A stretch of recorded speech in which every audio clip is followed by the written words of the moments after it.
Hey folks, welcome back to another review with yours truly, Sam Healey. Today we're taking a look at Costa Ruana. This is a game that is designed by Yuri Zhuravljov and put out by R&R Games.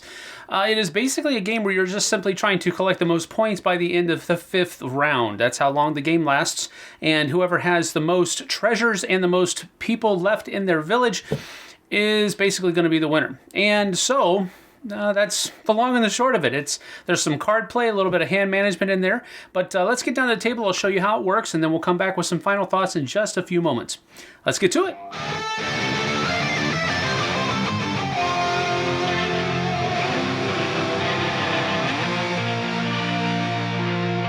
Here I have a 4-player game set up for you of Costa Ruana. Now, the number of islands that are going to be set out are going to be determined by the number of players in the game. With 4 players, you use 7. The rulebook has a chart. You just follow the chart. Then, on top of that, to finish setup, 2 of the islands will have 4 treasures set on them, and then all of the others will have 5 treasures set on them, and then the rest are just set off to the side and actually aren't used for the game.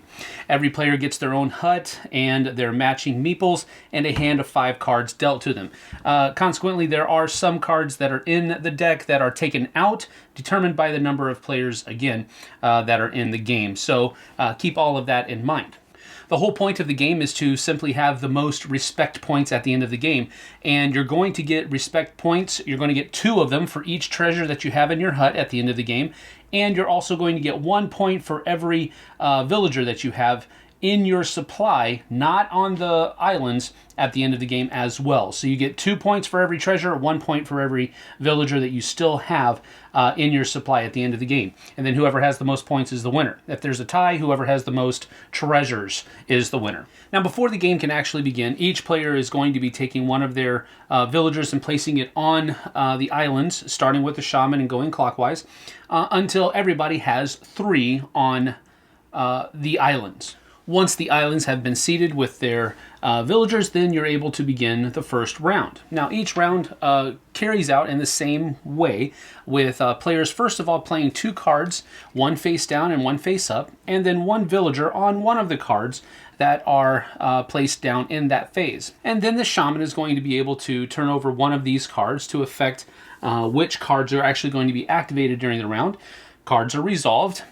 And then the islands are scored, basically, and then the next round is begun, much the same as the last one. So in the first phase, where you're going to be playing cards face up and face down, the first thing, starting with the shaman, has to play a card face up in front of them. So we're going to go ahead and play a card like that, face up in front of me. Now you can play it face up in front of yourself or anybody else at the table. It does not matter. And now that everyone has played a card face up, the shaman then begins playing 1 card face down.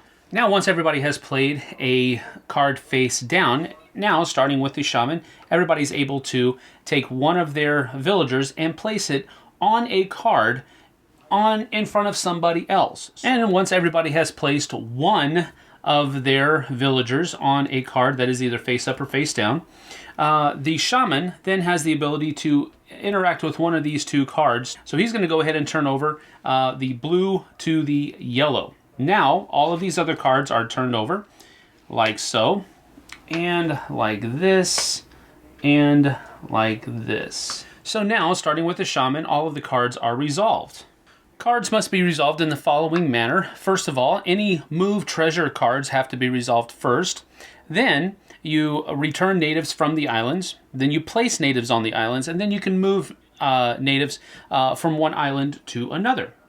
So if we look at these cards here, we have a -1, a +1, and a +2. So we have 1 card where we have to return natives from the islands. So we're going to go ahead and remove this guy, and then I get to add place natives on the island. So I get to place 3 over here. So we're going to go ahead and go 1, 2, and let's see here. Actually, you know what? We're just going to do, we'll do 2 there, and then we'll do 1 more over here to try to make sure that we get at least 2 treasures. Now, if anybody has a villager on a card that I have activated, they also get to activate that. So yellow gets to do +2. So this will come back to them, and they will be able to put 2 on So we'll go 1 there and maybe 1 here. Then we come over here to blue. Blue can place 1. So we're going to go ahead and place that right there like that. So then we come over here and we can do whatever we would like. So we'll do the purple one first, plus 3. So yellow will be able to put out 3. And then white, since it had a villager on this card, they're also able to do that. So they will be able to place 3. Then yellow will also be able to put 3 out. It only has 2 left though, so you always can put out villagers if you have them available, even if they don't match exactly the same number. So we know that blue is going to be able to place more, so we might want to place 1 there, and then we'll just shore up over here and put 1 there as well. And then green and blue are both going to be able to do that. The shaman was first, so we'll go ahead and put their 3 out. And then blue is also going to be able to put out 3. Now here's where something is important that we must remember. You can only have 7 villagers on an island, on any one island at any time. So here we have 5, so only 2 more can be added to that. Here we have 4, so 3 more could be added to that, and so forth and so on. So what we're going to do here is we're going to go ahead and put 1 and 2 here. That makes 7. No more can be added there. And then we're going to go ahead and put 1 there as well. Now we'll go over here like this. And then finally in front of white here, first of all, we have to move treasures from one island to another island. That's what this card is. That's the first thing we must do. And let's see here. Well, we're going to move this one over here like this, like that, because we're controlling this island. Well, we're not doing that there. So this one's done. And now white gets to put 3 out as well. And now we go on to the next phase where each island is scored. Now the way an island is scored is if you have more than anybody else, then you're going to be able to remove 1 of your villagers and 1 treasure with him. So over here, green is the only player here, so they get to take 1 and 1. Here, yellow is the same thing. They're going to be able to take 1 and 1. Here there is a tie. If there is a tie, then the 2 groups of people, or 3 if there's a 3-way tie there, are going to be fighting over who gets to get the treasures. And so nobody gets it. Here, over here, yellow is going to get this one. And then over here, white is going to get this one. Over here, this is blues. And then over here, this is yellows. Now the person who got the least amount of treasures from a round is the one who becomes the next shaman. If there is a tie, like there is a tie between green, blue, and white, then it goes to the next person closest to the shaman in clockwise order. So it would go here, and these are all dropped into our respective huts so that no one can remember how many treasures we have. And then each person is dealt 2 more cards, and then another round is begun. At the end of the 5th round, huts are removed to reveal how many treasures each person has, and treasures are worth 2 points. Villagers that are still left in your supply are worth 1. Whoever has the most points is the winner.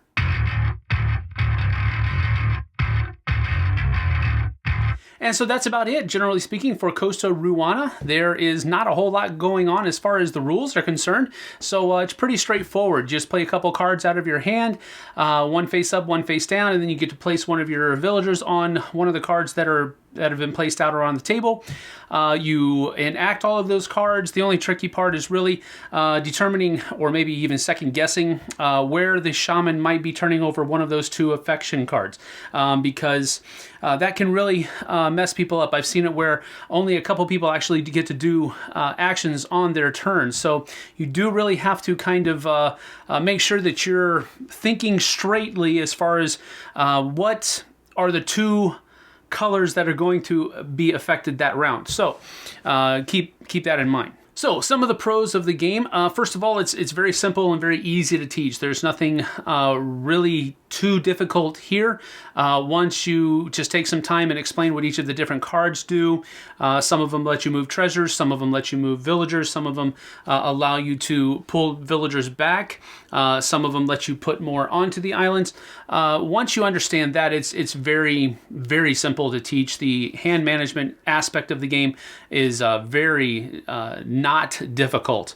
So there is that. It's very simple and easy to play. A second pro of the game is that it is quite colorful. I did like the different, how it presented itself, I guess you could say, on the table. It's a very simple game as far as setup and all of that is concerned, but the color with which it represents itself was appealing. And the theme of the game is another pro, actually, because it's kind of a quirky theme. It's actually a pirate theme, but it's kind of a veiled pirate theme, because the whole story behind Costa Ruana is that pirates are depositing their loot on these islands. They just don't know that the islands are populated by indigenous peoples. So they're leaving these casks of treasure around, and these villagers are like, yeah, I'll take it, and they'll just go and grab it. So it's a neat, fun, quirky theme that I thought was interesting, made me laugh, so I thought I'd share it and put it as one of the pros of the game.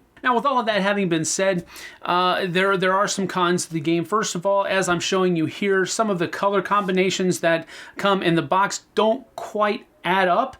One of them looks red-ish, maybe even orange, and okay, that's fine. But the other one is supposed to be purple, and the meeples are definitely brown. So I hope that this was just my copy that had a difficulty with this. But if not, I still had to mention it for posterity's sake, so that people understand that it was a difficulty that the game was having. Secondarily, as far as cons are concerned, while the gameplay was very simple and easy to teach, and it does flow pretty well, and not a whole lot of analysis paralysis or anything like that in this game at all, it was kind of boring.